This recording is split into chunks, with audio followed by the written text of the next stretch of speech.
Why did God tell Moses to take off his shoes? In Exodus 3:5, when Moses was near the burning bush, God said to him, "Do not come any closer, take off your sandals, for the place where you are standing is holy ground." This was an act of reverence and respect for the presence of God.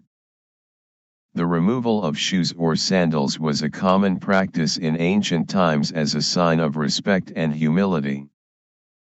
In the Near East, people would take off their shoes before entering a holy site or the house of a person of high status.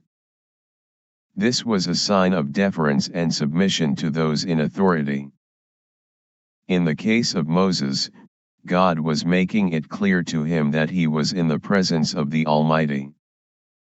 The ground on which he was standing was made holy by the presence of God, and he needed to acknowledge and respect that fact. The removal of shoes also symbolizes the removal of any impurity or uncleanliness before entering into the presence of God.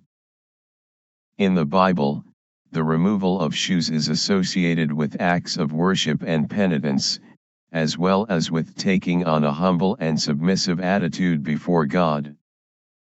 Overall, the act of removing shoes before God represents an acknowledgement of the sacredness of His presence and a sign of respect and humility before Him.